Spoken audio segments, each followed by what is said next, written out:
Do we have a show for you today? No Spin Live. We're going to be talking about the CDC just warned about medical tourism in Tijuana. Katie Price is selling her old underwear and breast implants. Breast implant litigation in December ends in a poor outcome for the plaintiff. And finally, last but not least, France is gathering data now on Allergan textured breast implants, and the data hearing will be in February. So we've got a great group of experts here to talk to you and give you their insights on these topics. We've got Dr. Bruce Van Natta from Indianapolis, Indiana. Bruce, sorry about the Colts. They had a good run. Jason Pozner from Boca Raton, Florida. The Dolphins didn't have a run, but sorry about them too, Jason. And Brad Calobrace from Louisville, Kentucky. Brad, let's talk about the Derby, right? Yeah, it's coming up, May. All right, well listen, let's get into it. So, you know, Jason, you sent me this clip. I want you to start out with it, but it's the CDC just warning against, we've talked about medical tourism a lot. It's still going on. There's patients still being hurt. We had the death we talked about, the lady that was from actually the Texas area. It was tragic, but the CDC were warned about undergoing surgery, cosmetic surgery in Tijuana. So Jason, lead it off. No, Bill, I sent you this clip because we have done so many stories on medical tourism. And what I'm always afraid of is that the consumer would look at our stories on medical tourism and say, well, you just don't want them to go to Tijuana to have surgery because you're going to miss out on the surgery and you want them to spend the money, with you instead of going to another country. And I understand that. But when the CDC says something, you better believe it, and I would listen to them. When the CDC says, don't have surgery somewhere because there's a high risk of infection, I think that's really telling us something. And this is just the first one that I've ever seen that said, don't go to surgery in a specific country because there's a high risk of this one Pseudomonas bacteria. So that's just adding some more credibility to what we've said a lot of times, is that you have to be careful for medical tourism. There's a lot of good doctors out there that do medical tourism, but just you have to be careful about shopping for price because you never know what's going to happen if you go to some place that may be filled with some unsavory characters. So just buyer beware. Yeah, so Brad, You've talked about this a lot too, and I mean it's a vitamin though, because there's still patients out there that are enticed by it. It's like a vacation for them. They go, they have their surgery. The surgery doesn't cost that much, but there's a lot of issues. So, what are your comments? Yeah, I think we've all seen patients like that, and the problem is they're there for a while. They usually are shocked at the conditions often that they get into. The cleanliness, the kinds of rooms that they would be used to in the United States is not what they experience there. And then they come back and they start having problems. Well, the deal is they can't go back, they can't get back. And so we generally tend to manage them and kind of get them through their recovery time, which really isn't right because I don't even know what really happened to them. And they can have pretty devastating results. I've had patients who came and their breast implants were truly falling out of their breast, and they had really infected, and they were septic and sick in addition. And so I think that you just don't have your physician close to you to sort of manage it. It doesn't mean there's not some good doctors there, but the conditions are not what patients are used to. And then you lose all of the controls that we have in the United States for the regulations of our operating rooms and certifications for good reasons, because we want to have our patients in the safest environment. So I think that it's just a horrible idea to leave the country and go and have surgery and have to leave and come back and not knowing what's going to happen, and your doctors aren't even close. Bruce, you get the final say on this one. Well, I would just obviously echo what both Jason and Brad had to say, but I think maybe we have talked about this a lot, and I think we focused on the fact that you don't know what you're getting surgically, but this is really about the facility itself, yes. Cleanliness, and picking up a bug that we may not even be able to get rid of, and that's a really scary thing. And then the notion that they're bringing that back to the States, and you think about the ripple effect that could have. So yeah, you get what you pay for, but there's multiple reasons not to pursue medical tourism. Yeah, I think those are all very salient. And you add up the benefits and trade-offs, all these things. When I talk about procedures, but man, the trade-offs stack up pretty high compared to any really minimal benefits. So I think those are great comments. I'm sure we'll be talking about it again. All right, so let's get on to the next story. This is really an odd story. Katie Price had a driving ticket apparently. apparently, I don't know what happened to all her money. I mean, she was a well-known model for many years, but she apparently couldn't pay it. So she's selling her old used underwear and breast implants, which I've never seen before. Bruce, we'll stick with you. What are your initial comments? Well, multiple. I mean, this is just so ridiculous. First of all, she was driving her $133,000 pink Range Rover. How is it she can't come up with the cash to pay for this? And she's clearly paying somebody to keep those lips really plumped up if you look at her photos. So I think it's more of a publicity stunt maybe, and it's really kind of pathetic.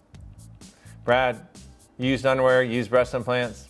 Yeah, I know. It's a nice combination there. So, I just wonder what the going rate is for something like that, and what she thought somebody would do with those. So I think, clearly I think it's just publicity and it's sort of outrageous. And that's probably mostly what it is. Really, then I think that she needs the extra cash immediately. And so she thought her breast implants would be the thing she would sell. Why did she have them in the first place? So that's the real question. Yeah, well, Jason, I mean, if the underwear weren't used, would you consider buying them, or?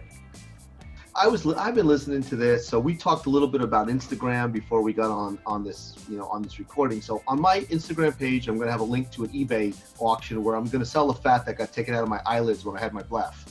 Yeah.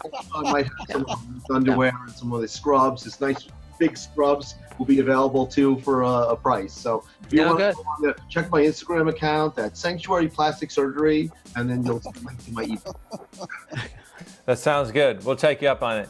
All right, next story. This goes kind of under the radar. It went on in December. It was a couple of breast implant litigation cases, which we haven't seen a lot of that recently, but there's two cases, and actually in both cases the defense was successful in defending the breast implant manufacturer. But Jason, what do you think about this? So I read this, and I was like really bored reading these legal ramifications of people trying to sue the implant manufacturers based on technicalities, and it was thrown out on a technicality. So, the synopsis I get from this is that you're going to get nowhere in 2019 if you try to sue an implant manufacturer. It's not going to happen. You're better off suing the people who will run you off the road or something like that. But there's good lawyers and there's good data and they're safe, and you're probably not going to get anywhere if you try to sue them because you think the product is bad. That's what I got out of that story. Brad, what do you think? Yeah, like it always is, a malaccurrence isn't a malpractice, and the hype can occur on the internet. It gets people fired up, and they have a problem. And so many people think they should deserve not to have any problems, and they try to find blame for it. The problem is with breast implants today, although there's a social media, discussion that goes on and people get fired up, and there's special interest groups that, have it out for breast implants, the data and the science are so strong as it relates to breast implants that, if you're just going to do it on a whim, it's going to be really, really hard because they've been so studied and so researched for so long compared to almost everything else that we do in medicine that makes it really tough for a plaintiff. Yeah, Bruce, what are your thoughts on this deal? Well, I would say two things. One is the plaintiffs, some of these younger plaintiffs and their attorneys don't have a lot of institutional memory regarding this. Right. Some of us are old enough. We went through that first go around, and I think everybody learned from that, including the implant manufacturers. So they've got their I's dotted, T's crossed.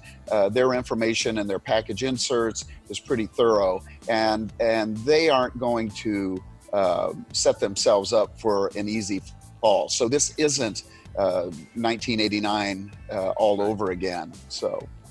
Yeah, and I think you guys are exactly right. I mean, there's the science now is really sound, much different than it was, like you say, Bruce, in '89. So I think it's going to be a long road for the people that think they're going to make a quick money grab. So, well, let's move to the last story. I think this is the one that's coming down the road, especially there's some preliminary research being done in January, and then the hearing in France is in February. But recently, the French regulatory agency, as you all know, called for at least temporary removal of Allergan textured breast implants because they wanted more data. And that's actually been a source of misinformation, saying that they just took them off the market. They actually wanted more data and they wanted to have a hearing, so that implants were taken off the market until the hearing has time to play out.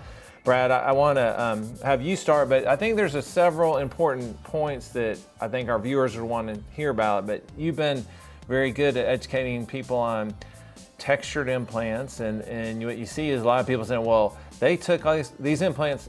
First of all, it says all textured implants. This actually was a specific company's implants, Allergan's BIA-ALCL and microcell implants. But, you know, people say, oh, well, they just need to remove those implants from the market. And, you know, I think that there's a lot to discuss there. So why don't you lead us off?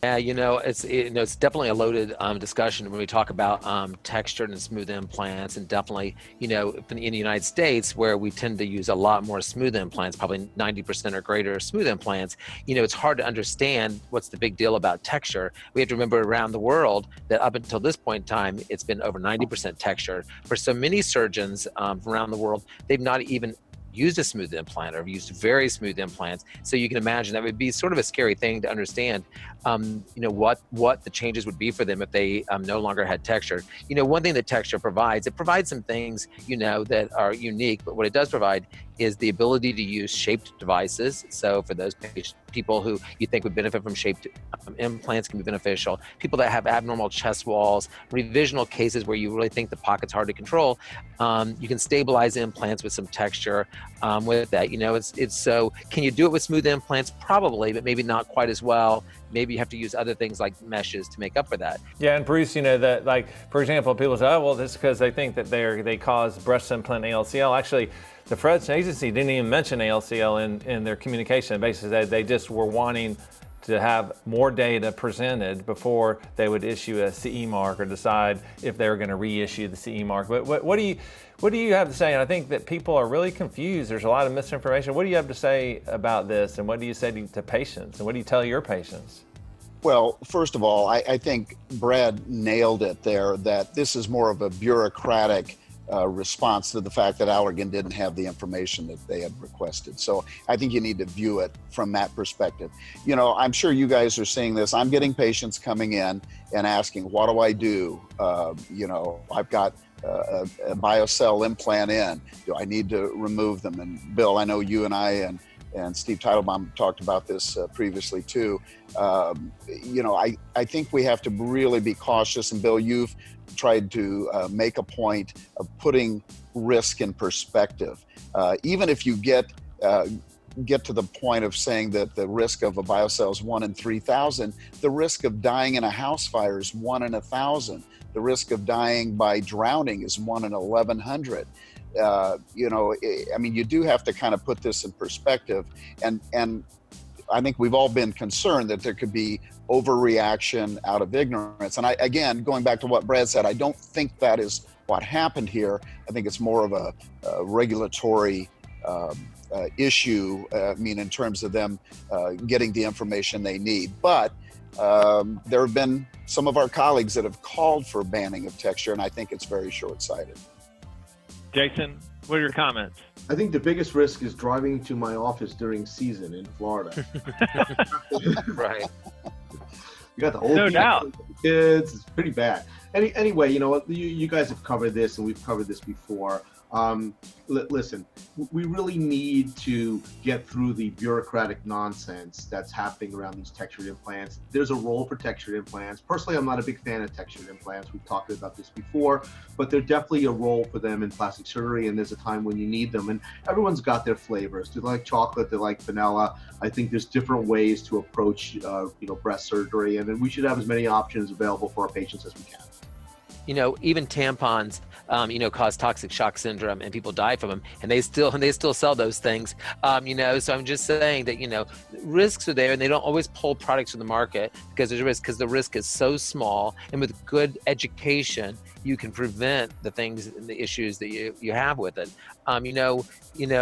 Textured has, other issues too, and so does smooth implants. They each come with it. What we're trying to do is minimize the revision rate, the reoperative rates on patients, and surgeons and the patient together make the choice that's best for them to try to reduce that risk. For some patients, smooths are the perfect choice, but maybe they're not for other patients. And that for the surgeon and the patient, fully informed to be able to make that decision and not have that taken away from them, I think is extremely important, at least at this stage of the game.